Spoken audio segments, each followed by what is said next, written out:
challenging day for commuters and those who clear the streets. We ideally want to get the snow cleared before all of the traffic packs it in. It's a matter of timing and temperature. Plus, a record year for builders, what it means for the supply of homes on the market.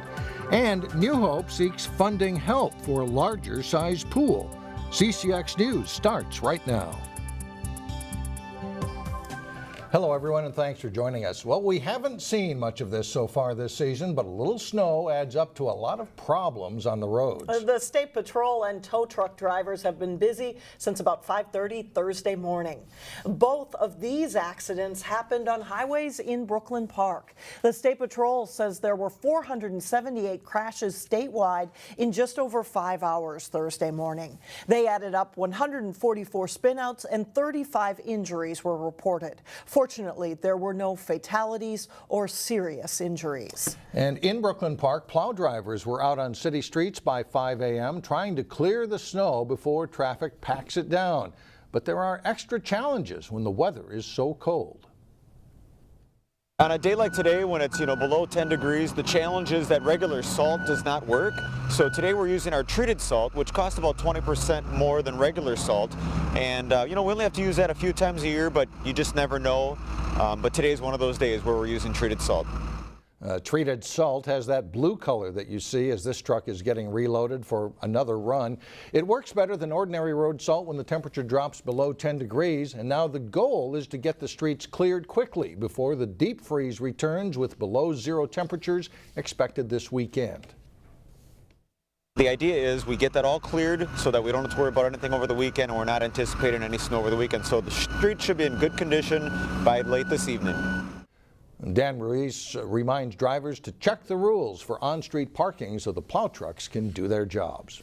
Salt can help make sidewalks and driveways a little less slippery too, but don't overdo it. Too much salt can pollute our lakes and rivers and harm pets and wildlife as well. Using best practices, Hennepin County has reduced its salt use by 80% since the 1980s, and the county is reminding people to salt responsibly with these tips. Shoveling first before snow turns to ice reduces the need for salt. And if it's below 15 degrees, salt won't work, so use sand instead for traction. Scatter salt only where it's necessary. Keep in mind, a 12-ounce coffee cup of salt is enough to cover 10 sidewalk squares or a 20-foot driveway. And finally, sweep up leftover salt and reuse it later to prevent water runoff. Groundbreaking for a new police station in City Hall in New Hope will take place next week on the site of the city's outdoor pool. That means New Hope's 52-year-old pool will have to be demolished, and the goal was to build a new one on the site of the existing City Hall. But that process has become more complicated than city officials originally thought, and Delane Cleveland joins us now with an update. Delane?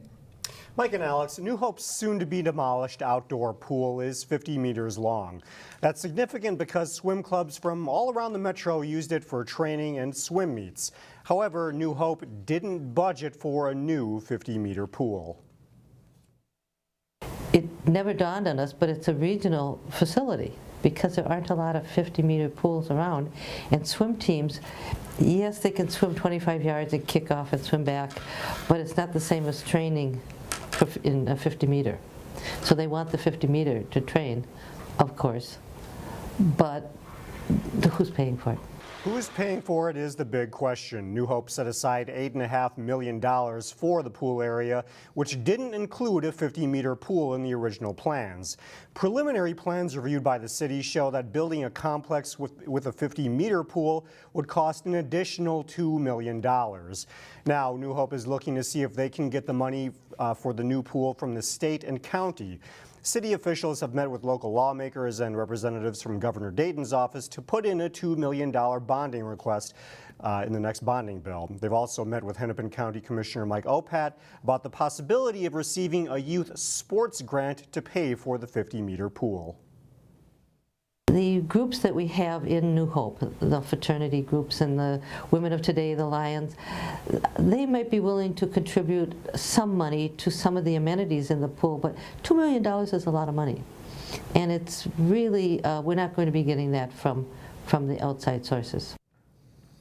Mayor Hemken admits that New Hope is late to the game with the state bonding request, so it's unclear how successful that request will be. Mike. All right, thanks, Delane. Well, 2017 was the best year for new construction in a decade. There was a 36% increase in single-family construction compared to 2016 in the Twin Cities. Lack of inventory is a big reason for the increase. Absolutely lack of homes on the market. We're having a lot of people who can't find what they want in the existing market and are looking at new construction as another option. Instead of settling for something that really doesn't satisfy them, they're going the new construction route.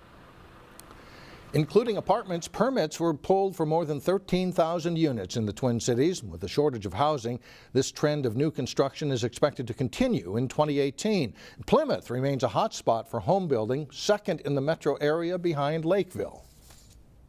Plymouth is always ranked very high nationally as well. So areas like Plymouth and Maple Grove have always gotten a lot of attention and have become a little bit more of destination cities. Not that the other ones don't good, but they don't have the same amount of new construction available that those two cities have. Golden Valley was also in the top 5, thanks largely to apartment construction. If you are a fan of the Church Basement Ladies, you can pick up a memento from the now closed Plymouth Playhouse. Troop America has operated the Playhouse for the last 40 years and decided to close the Plymouth location this month. They will continue touring and debuting new installments of the Church Basement Ladies and other popular plays in other locations. But starting on Thursday, they started selling posters, set pieces, even lobby furniture that made up the Plymouth Playhouse. The sale continues on Friday from 1 to 7 p.m. No word yet on what will happen to that theater space. Well, when the First Lady applauds your elementary school, you know you must be doing something right. School Spotlight is coming up next. Plus, it's a good battle as Wayzata takes on Maple Grove in Holiday Tournament boys basketball. But first, prepare to start the new year off in sub-zero style. It will be below zero when we ring in 2018. No longer are students forced to sit in desks in neat rows in the classroom and learn lessons off a chalkboard. Instead, teachers design lessons to get students moving and learning at the same time. And today, reporter Shannon Slatton shines a light on Northport Elementary School in Brooklyn Center, where teachers are using the arts to challenge students. Teachers would tell you Northport Elementary School is a magical place. It's about that ability to be anything and everything. And here at Northport, we really push the idea that kids can be anything. I need one more shape. Northport is a turnaround art school, which means teachers use the arts to engage students in all subjects. It really turned around our school climate and has really helped to re-engage not only our staff, but our community and our students. In fact, Northport's Turnaround Arts program has been highlighted on a national stage. Within 2 years, their test scores improved. They went from almost 200 student suspensions per year to 41. And Northport was actually removed from the state's list of schools that are the furthest behind. 3, 2, 1. Action. In the classroom, teachers use the arts to get students moving and acting out what they've learned. Freeze. This is called a tableau, or a frozen picture. It gets everybody active and a part of the comprehension piece. So we have some students that are struggling in the reading, but they can act out the story and gain a deeper understanding of the story and the comprehension. Go here and duplicate each of these slides. In math class, students are tackling the often intimidating subject of long division in a way you've never seen before. They are using iPads and stop motion that you would use in making movies. They have to take their time to slowly go through the process of doing math. So it's using math and art and technology all together in one, and teamwork. So I think that's really important. This year, all fourth graders are going to try out stop motion because test scores of classes who used this method to learn long division were higher than the classes that did not. I think that really proves that it works. Yes, Maya, what's one shape you know? Northport Elementary has a full-time art teacher. What do we call this tool? Who engages students in a variety of arts. This lesson for first graders combines art with math and literacy. It's really important for students to have the comfort to experiment and to think about what they're learning in their other classes in maybe a little bit different way. We spend so much time looking at the academic components, but we don't address that social emotional side of children. And so Turnaround Arts allows us to really allow kids to be free in who they are. Building confidence and community is important at Northport, which serves about 650 students from Brooklyn Center, Crystal, and Robbinsdale. It's one of the most diverse schools in the district, and for 36% of students, English is their second language. A connection to creativity and arts builds confidence that teachers can see grow. All that speaks to this whole idea of no matter who you are, no matter where you come from, you're loved here first and foremost, but also you can walk out here and be whatever you want to be. In Brooklyn Center, Shannon Slatton, CCX News. And when students get back to school after the break, they'll continue to work toward a spring musical. They are going to put on The Lion King. The city of Plymouth is throwing a party like none other. We'll tell you what they're doing. But first, on this cold week, Terry Tuma drops by with his weekly ice fishing tip. Jay Wilcox is in next.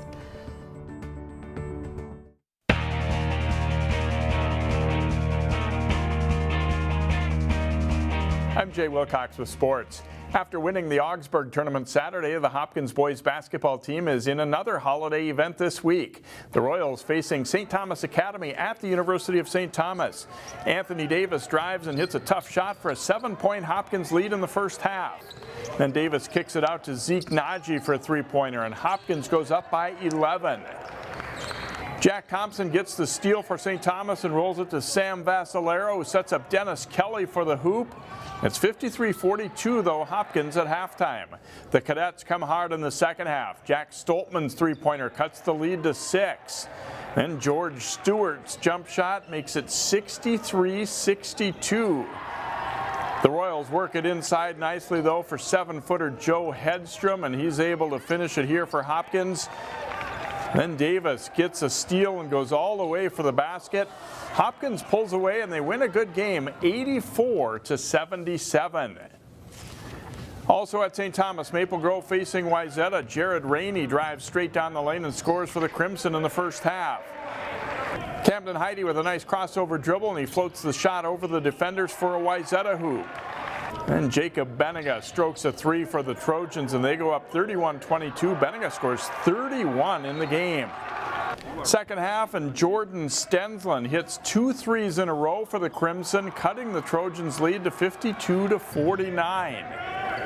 Then it's Stensland again from long range, tying the game at 52 with 3 minutes to play. But Wayzata's Connor Hale with 2 big baskets. He finishes on the break, then he hustles back on defense, and he'll get a steal and score again for a 56-52 Trojans lead. They go on to win 60-52. 2 local girls hockey teams met up in the Walzer Invitational semifinals. Breck and Maple Grove meeting at Edina's Braemar Arena. Katie Denecke's perfect pass sends Lauren Stensley in alone on a breakaway. She buries it to give Maple Grove a 1-0 lead. 3 minutes later, Manon McMahon leads the rush and slides it over to Stensley, and the freshman scores again to make it 2-1 Crimson. Breck gets one back. Olivia Mobley to Gabby Billing, back to Mobley, who chips a quick shot over Lucy Morgan to make it 2-1. It's 3-1 Maple Grove after 1. Breck closes the gap. Mobley to Catherine Solohub. She's stopped initially, but the puck winds up in the net, and Solohub gets the goal to make it 3-2. Then it's Carly Beanick driving the long slap shot. Allie Qualley chips the rebound in as she's falling. A strong second period for Breck. They tie it 3-3. But late in that period, McMahon leads the rush. Denecke is robbed by Uma Cornier, but Stensley flips the rebound over the fallen goalie. That's a hat trick for Stensley, and Maple Grove wins 5-3. They're facing Edina for the title Thursday evening. Our television production crew will be busy the next couple of days as we televise 4 games, 2 in prime time on Thursday and Friday nights. The 22nd annual Armstrong Cooper Holiday Classic Girls Hockey Tournament starts tonight on Thursday and runs through Saturday at New Hope Arena. Thursday night at 7:15, we'll televise the host Wings taking on Wilmer. And it's Fergus Falls is the defending tournament champion. Park Center is hosting a two-day girls basketball event Friday night on CCX. The Pirates will take on Minnetonka. That game tips at approximately 7 o'clock at Park Center High School. Watch those games live on CCX channels 799 and 12 and online at ccxmedia.org. Taking a little time to understand the weather pattern ahead of a trip out ice fishing can make a difference. Terry Tuma explains in this week's fishing tip. Understanding weather patterns is a big factor in fishing success, as we all know. But in the wintertime, the barometer is a major factor to catch fish.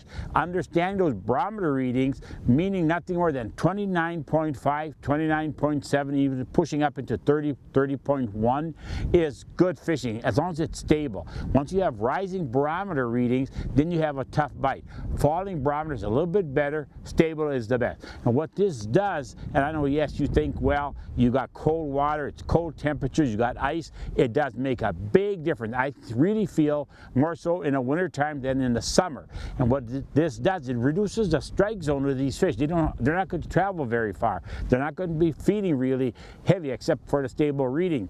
And what happens then, that strike zone being reduced, they're going to either go to the bottom or into deeper water. This is a time frame that you're going to want to use your electronics along with your barometer. You know, the barometer, once you get out there, you don't need it, but at least you have that understanding of this weather pattern, you know how to address the mood of those fish. A big factor in being successful on the ice for any species of fish.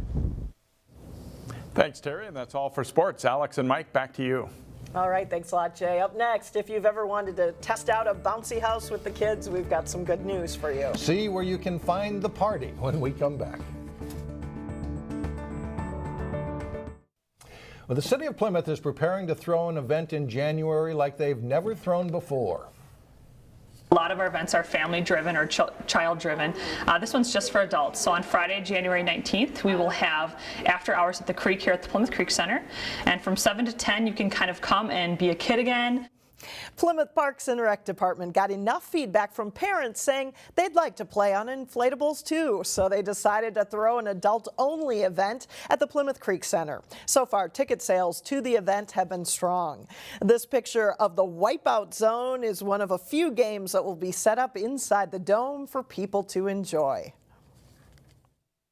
You can listen to watch the comedian, you can listen to the DJ, you can go downstairs and race your friend on an obstacle course or knock each other off on the wrecking ball. So a lot of really fun activities. Still a lot of adult oriented, but you know, kind of be a kid again and let loose. The comedian is Tommy Ryman, and there will also be arcade games and a cash bar. Again, this is all coming up on January 19th. Tickets are $25. It includes one drink ticket, pizza bar, and access to all entertainment. You can contact Plymouth Parks and Rec to purchase a ticket. Good way to stay indoors on perhaps a cold night. That sounds like fun, a lot actually. of fun. It does. Inflatables, all right. That does it for us. Thanks so much for joining us. And we'll see you back here again Friday, starting at 4.